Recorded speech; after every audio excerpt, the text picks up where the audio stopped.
안녕하세요. 오늘은 1930년대에서 40년대에 이루어진 국외 무장투쟁 중에서 두 번째 주제라고 할 수 있는 대한민국 임시정부의 활약에 대해서 공부해 보도록 하겠습니다. 자, 기억하시나요? 대한민국 임시정부는 3.1운동 이후인 1919년 상하이에서 수립이 되었다라고 했습니다. 외교 독립을 위해서 노력했던 단체였고요. 하지만 1923년 국민대표회의 이후 독립운동 노선에 대한 생각 차이로 인해 여러 독립운동가들이 임시정부를 떠나게 되면서 1920년대에는 침체기를 맞았다라고 했습니다. 그래서 우리가 1920년대 국내외 민족운동을 공부를 할 때 임시정부에 대한 공부를 별로 하지 않았던 이유가 그것 때문이에요. 자, 침체기를 맞았던 대한민국 임시정부는 어떻게 30년대에 와서 다시 재활약을 할 수 있었을까요? 이는 대한민국 임시정부의 산하단체라고 할 수 있는 비밀 독립운동 조직인 한인애국단의 의거 활동 덕분이었습니다. 한인애국단은 1920년대 후반 상하이에서 김구가 결성을 했고요.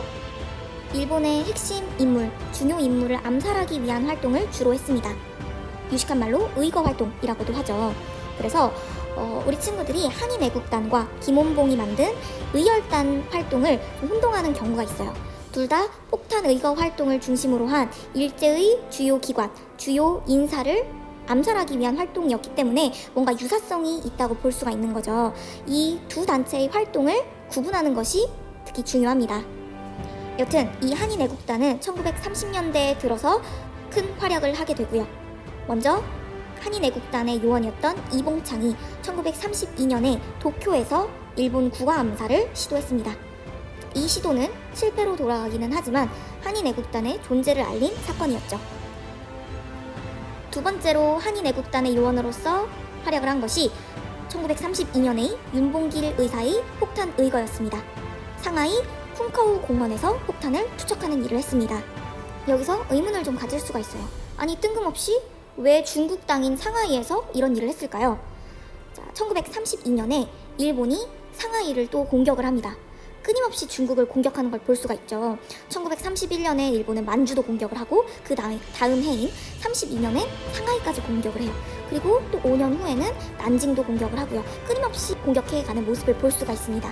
여튼 1932년엔 일본군이 상하이를 공격을 했고요. 여기서 승리를 거뒀기 때문에 이 상하이 사변이라는 사건을 기념하기 위해 일본이 쿵카오 공원에서 기념식을 펼칩니다.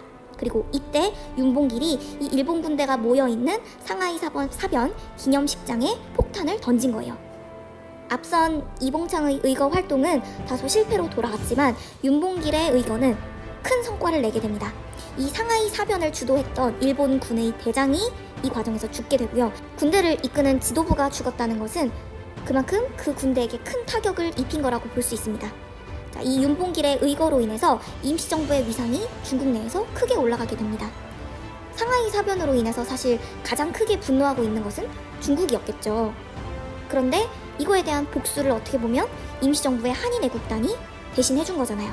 그래서 당시 중국을 이끌고 있었던 중국 국민당 정부의 지도자인 장제스라는 사람이 있습니다. 이 장제스가 한인애국단 윤봉길에 대해 4억 중국인도 해내지 못한 위대한 일을 한국인 한 사람이 해냈다라고 극찬을 하면서 중국 내에서 활동하고 있는 임시정부를 지원해주겠다라는 이야기를 하게 됩니다. 임시정부의 활동 반경이 중국에 있기 때문에 중국 정부가 활동을 도와준다라고 하는 것은 우리로서는 큰 힘이 될 수밖에 없죠. 그래서 이 한인애국단의 의거 활동으로 임시정부는 다시 부흥할 수 있는 기회를 맞은 거라고 볼 수가 있습니다. 다음으로 대한민국 임시정부가 중국 내륙을 이동한 경로를 보면서 임시정부가 어디에서 어떤 활동을 했는지를 알아보도록 하겠습니다. 자, 상하이에서 시작되었던 임시정부는 나중에는 충칭으로까지 긴 경로를 이동을 하게 됩니다. 왜 이렇게 되었냐면요. 일본이 1932년 상하이 사변 이후 중국에 대한 침략을 더욱 본격화합니다. 처음엔 31년에 만주를 쳤고 그 다음 32년엔 상하이를 쳤으며 37년엔 난징을 공격해서 중국 민간인들을 굉장히 많이 죽였어요. 난징 대학살이라고도 하거든요. 그런데 이곳에 다 임시정부가 있었기 때문에 임시정부는 이러한 일본의 공격을 피해서 전쟁을 피해서 계속 중국의 내륙 안쪽으로 이동을 할 수밖에 없었던 겁니다. 그래서 이러한 임시정부의 경로 끝에는 충칭이 있죠. 최종적으로 충칭이라는 지역에 임시정부가 정착을 하게 됩니다. 그래서 여러분은 임시정부가 수립되었던 상하이, 그리고 최종적으로 정착을 했던 충칭, 이 두 가지 지명을 잘 기억하셔야 합니다. 다시 정리를 하자면 한인애국단의 활약으로 중국 국민당의 지원을 받게 된 임시정부는 이동을 하다가 최종적으로 40년에 중국의 충칭 지역에 안착을 하게 되어 활동을 펼치게 됩니다. 이 충칭 지역에서 임시정부가 창설한 군대가 있습니다. 이 군대가 바로 한국광복군입니다. 한국광복군은 1940년 임시정부의 주석인 김구가 주도하여 충칭에서 창설한 임시정부의 군대입니다. 한국광복군은 우리 힘으로 우리가 직접 싸워서 일본 제국주의를 타도할 목적으로 만들어진 무장단체입니다. 그리고 2년 후인 1942년에는 김원봉이 이끌던 군대인 조선의용대의 일부 군이 편입을 하게 됨으로써 전력이 크게 증대된다고 볼 수 있습니다. 한국광복군에 조선의용대군이 편입을 한다는 뜻은 중국을 무대로 활동하는 무장 독립군들이 하나로 결집된다는 의미로도 볼 수가 있습니다. 그럼 이제 한국광복군의 활동을 공부해야 되겠죠. 한국광복군의 활동을 온전히 이해하기 위해서는 당시 국제 상황과 관련된 세계사적 지식이 필요합니다. 우리는 지금 일본의 침략을 공부를 하고 있는데요. 이때 한반도와 중국을 중심으로 한 일본의 전쟁을 공부를 하고 있어요. 그래서 자칫 한국 대 일본, 중국 대 일본이라는 단순한 구도로만 일본의 침략을 이해할 수 있는데 좀 더 크게 보자면 이러한 일본의 전쟁은 2차 세계대전 안에서 일어나고 있는 전쟁이라고 볼 수 있습니다. 2차 세계대전은 여러분도 이름은 들어보았을 거예요. 이 2차 세계대전은 1939년부터 45년까지 발생을 했고요. 전쟁이 일어난 지역은 유럽, 아시아, 태평양 등이었습니다. 굉장히 넓은 지역을 중심으로 이루어지고 있죠. 이 2차 세계대전을 일으킨 나라가 독일, 이탈리아, 일본입니다. 이 세 나라가 손을 잡고 이 2차 세계대전을 일으켰으며 특히 일본은 아시아와 태평양을 중심으로 이 2차 세계대전을 수행해 나가고 있는 거라고 볼 수 있습니다. 자, 독일, 이탈리아, 일본이 동맹을 맺고 이 2차 세계대전을 일으켰다라고 얘기를 했는데요. 그렇다면 이 나라들과 대항해서 싸우는 나라들도 있었겠죠. 그 나라들이 바로 영국, 프랑스, 미국, 소련, 중국이고요. 이들을 통칭 연합국이라고 부릅니다. 그리고 한국광복군은 이 연합국의 편에 서서 일본과 맞서 싸우려고 했습니다. 이게 임시정부의 광복군이 설정하고 있는 활동의 방향이었던 거죠. 그럼 이제 구체적인 내용에 대해서 살펴볼까요? 한국광복군은 태평양 전쟁 이후 일본에게 대일선전포고를 합니다. 태평양 전쟁은 일본이 패기롭게 미국의 진주만을 습격을 하게 되면서 확대된 전쟁을 의미합니다. 이때부터 일본의 전선이 아시아뿐만 아니라 태평양으로까지 넓혀지게 된 것이죠. 그리고 이것이 일본이 미국에게 철저히 패망하고 마는 요인이 되기도 합니다. 연합군의 일원으로서 선전포고를 한 한국광복군은 이제 중국 각지에서 중국군과 함께 일본군에 대항하게 됩니다. 뿐만 아니라 1943년에는 영국군의 요청으로 미얀마, 인도 전선에 파견됩니다. 이곳에서 광복군은 일본인 포로신문과 선전 활동을 통해 일본과 더 넓은 곳에서 맞서 싸우게 된 것이죠.